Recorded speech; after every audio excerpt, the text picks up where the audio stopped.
Meus irmãos, a paz do Senhor Jesus. Hoje eu vim com uma palavra de Deus no seu coração. O livro que eu quero meditar com você nesta noite é o livro de Mateus, capítulo 16, do versículo aqui 24. A Bíblia diz assim: Então Jesus disse aos seus discípulos: Se alguém quer vir após mim, a si mesmo se negue, tome a sua cruz e siga-me. Amém? É uma palavra bem simples, embora ela tenha seu objetivo. O porquê que Jesus estava falando esta palavra? Porque os discípulos estavam disputando quem era o maior no reino dos céus. Aqui Jesus ele está dando uma lição para os seus discípulos, depois de Pedro ter querido que Jesus não isse à cruz. Quando Jesus disse que ele morreria e ressuscitaria ao terceiro dia, que ele ia ser morto, ele ia para a cruz do Calvário. Então Pedro começa em particular questionar Jesus o porquê que ele iria para a cruz do Calvário. Então Jesus repreende Pedro. Pedro ele não entendeu qual era o significado da cruz. E aí Jesus libera essa palavra em Mateus 16, 24. E disse Jesus aos seus discípulos: Se alguém quiser vir após mim, negue-se a si mesmo, tome a tua cruz e siga-me. Então nós entendemos aqui que existem três situações. O porquê que Jesus quis e ele quer que os seus discípulos tomem a sua cruz para segui-lo.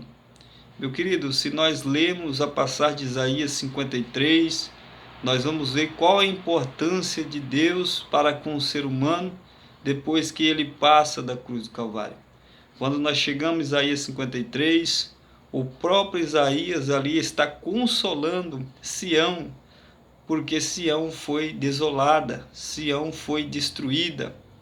E aonde é Sião? Sião era um lugar de fortaleza, aonde habitava ali os Jebus, ou os Jebuseus, que era descendência de Canaã, de Cã, filho de Noé. Nós vemos ali o quanto Deus foi misericordioso com aquele povo de Jerusalém. Mesmo Jerusalém sendo sitiada pelos inimigos, mesmo Jerusalém sendo uma Jerusalém em rebeldia com Deus, Deus ainda consola através do profeta Isaías. Mas para resgatar Sião, para resgatar Jerusalém, para resgatar aquele povo de Israel, Deus teve que enviar o seu filho. E o seu filho, ele veio com toda a sua formosura, com toda a sua beleza, com toda a sua essência, com todo o seu caráter, com todo o seu poder, para resgatar o homem. Só que ele não veio como Israel esperava. Por exemplo, Jesus veio da descendência de Judá, né? Embora alguns acreditavam que o Messias viria da descendência dos levitas e dos sacerdotes, alguns teólogos debatem, outros acreditam que não, que ele poderia vir de alguma descendência de Israel. Mas o que nós sabemos, Jesus vem de Nazaré, embora ele não nasceu em Nazaré, mas cresceu em Nazaré, nascido em Belém da Judéia. Jesus cresce em Nazaré e o seu pai era carpinteiro, seu pai era um homem que era dos trabalhos forçados. Jesus então aprende carpintaria, ele cresce em uma descendência de uma raiz de terra seca, ou seja, de uma raiz de José, que era um homem, segundo os costumes ali, de uma descendência pobre, de uma descendência extremamente nobre. Então Jesus cresce naquela cultura e naquele ensino de seu pai ali, chamado José, né? Então nós entendemos aqui, meu querido, que aquilo que os judeus esperavam como uma pessoa de uma descendência bela, de uma descendência poderosa, um homem rico, Jesus veio totalmente o contrário. Mas Jesus, por passar essa humilhação de terra seca, todo aquele agora que precisa de Jesus, ele tem que estar de joelho diante do rei. E o rei pede que nós o adoremos em espírito e em verdade, em sinceridade com ele. Lembra da passagem do rico e do Lázaro? É mais ou menos essa ideia de que aqueles que, mesmo achando que a descendência de algumas pessoas que era para estar em um patamar elevado, em um cargo elevado, agora tem que passar pelas mãos de uma pessoa que está sendo exaltada. Jesus, ele foi humilhado, mas agora ele é exaltado pelo Pai. O Pai permite a humilhação por algumas vezes na sua vida, mas não quer dizer que ele te abandonou. Eu quero liberar uma palavra profética para você.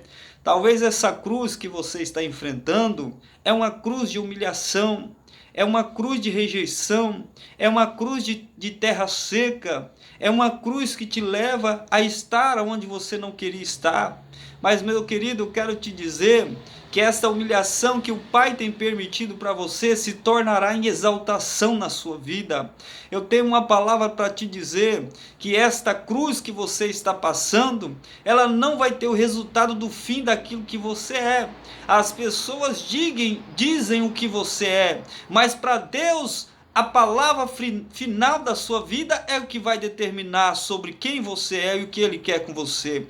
Então eu quero te dizer, talvez o Pai entregou uma cruz para você, como Ele disse para os discípulos: se você quiser vir após mim, tome a sua cruz. Ou seja, Jesus oferece a cruz. Às vezes o sofrimento de ir para a igreja, de aceitar Jesus, de caminhar com ele, é grande, meu querido, mas eu quero te dizer que o resultado da cruz não quer dizer que é o fim da sua vida. Olha, tanto os apóstolos como os discípulos passaram dificuldade, mas o fim da cruz, o fim da dor, o fim da miséria se tornou em bênção, um resultado de galardão diante do Pai que está no céu. Então a Bíblia diz que Lázaro, ele passa também o mesmo momento que Jesus passou, embora todos olhassem para ele. Diz: aí vai um homem pecador, aí vai um homem comilão, aí vai um homem que não tem descendência de Judá, não tem descendência dos levitas, do sacerdote,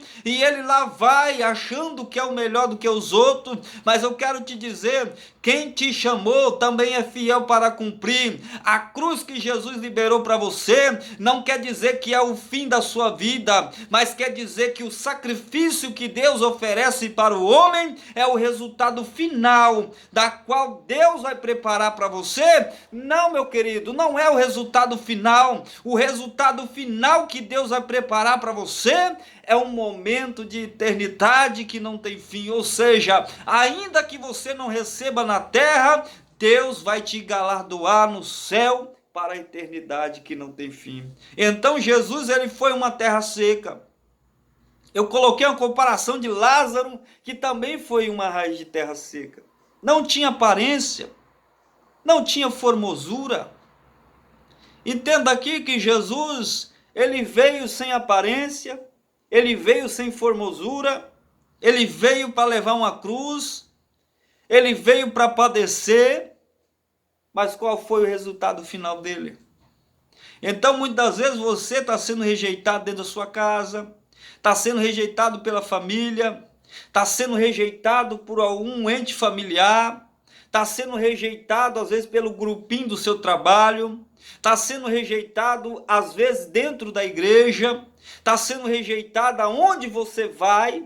Mas eu quero te dizer que essa cruz da rejeição vai se tornar em bênção na sua vida, porque quem dá a última palavra é Deus na sua vida. Então não deixe as pessoas determinar quem você é e o porquê você está passando um momento difícil pelo motivo de você estar na igreja, crendo na palavra de Deus. Porque mesmo você crendo na palavra e passando motivo de tristeza, de rejeição, um motivo de zombaria entre eles, dizendo que você é uma terra seca, dizendo que você não tem aparência, dizendo que você não é da linhagem do sacerdote, do levita, da linhagem do grupo, às vezes até da igreja ou fora da igreja também, no trabalho ou dentro da família, porque Deus é quem vai determinar a missão e a vitória que Ele tem para você. Então a missão de Jesus é te dizer: A cruz é doída, a cruz te leva a Galgota,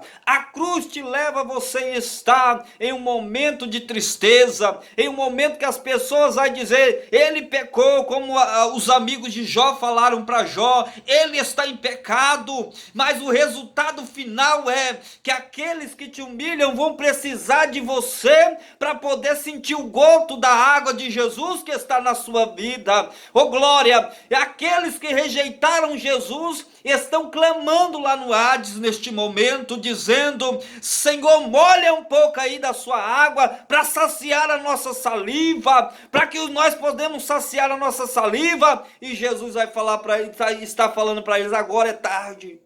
Eu ofereci para vocês a oportunidade lá na terra. Eu ofereci para você a oportunidade da igreja. Eu ofereci para você a oportunidade de seguir a palavra do Senhor. Ofereci a oportunidade de você orar, de você ler a Bíblia. Mas muitas das vezes você tem dizido, estar na igreja é difícil. Ler a palavra é difícil, orar é difícil. Estar em comunhão com a igreja é difícil. Mas a cruz que Jesus está te oferecendo nesta noite é te dizer que a cruz não é o fim da sua vida. A igreja, os amigos da igreja, os irmãos, aquele grupo de trabalho que te rejeita não é o fim da sua vida. Esse desemprego que você está, essa humilhação de pecado que você está, não é o fim da sua vida. Deus manda te dizer que esta cruz é sua, mas a cruz vai trazer um resultado de vitória para você. Aqueles que te rejeitaram vão pedir para você abençoar eles. Aqueles que te rejeitaram vão pedir para você liberar uma palavra para eles. Eita, meu Deus do céu, estou sentindo Deus falando com você através desse vídeo. Aqueles que falaram que você é uma terra seca, vão pedir para você saciar a saliva deles com a água do poder de Jesus que ele vai te entregar. Aleluia! Oh glória de Jesus! Aqueles que disseram para você que você não tem aparência, vai ter que respeitar o seu rosto, porque ele vai estar brilhante diante do Senhor. Aleluia! Eles vão ter que baixar a cabeça assim para você, porque o teu rosto vai começar a brilhar, vai começar a mostrar o caráter de Deus na sua vida, te diz o Senhor. Receba essa palavra, meu querido. Eu poderia estender ela aqui a mais de uma mensagem, até de meia a uma hora, falando desta cruz. Mas receba esta mensagem de Jesus para você, que a cruz não é o fim da sua vida. A cruz, ela é simplesmente uma vírgula para Deus determinar o que você é na mão dele. Não desista da cruz, não desista da igreja, não desista do evangelho, não desista da união entre a igreja, não desista, aleluia, oh glória, do seu trabalho, não desista da sua missão, não desista do talento que Deus te colocou, porque o próprio Deus, agora, ele, depois do fim dessa cruz, ele vai transformar você em bênção. Jesus foi transformado em bênção, sabe quando? Quando Jesus triunfou, subiu ao céu, no Salmo 24, e ele se tornou o Rei da Glória. Agora aqueles que rejeitaram Jesus estão olhando para ele em formosura. O rosto dele é mais brilhante, diz lá em Apocalipse. Os pés dele são como de latão reluzente. Os olhos dele são como chama de fogo, aleluia. O rosto é como um sol que brilha pela manhã, eita glória, aleluia. O manto dele é um manto de glória, eita meu Deus do céu. Olharam para ele, viu as suas vestimentas de uma raiz de terra seca, é de Nazaré, é filho de José, é filho de carpinteiro, mas agora tem que respeitar o manto de Jesus. O manto dele é poderoso na sua vida, te diz o Senhor dos Exércitos. Agora aqueles que rejeitam Jesus têm que olhar para o rosto dele como um sol de meio-dia. Aleluia. Os que rejeitaram a Jesus tem que ver agora, aleluia, o manto dele pegando fogo, aleluia. Aqueles que rejeitaram a Jesus, os anciãos, tem que ver os cabelos brancos dele como a neve, como sinal de experiência. Ele é o Todo-Poderoso na sua vida, te diz o Senhor. Receba essa palavra. É uma palavra profética na sua vida. Deus não vai te deixar no mesmo resultado que Ele proporcionou para você. Ele vai te colocar em um lugar de bênção, em um lugar de coroa, em um lugar de vitória.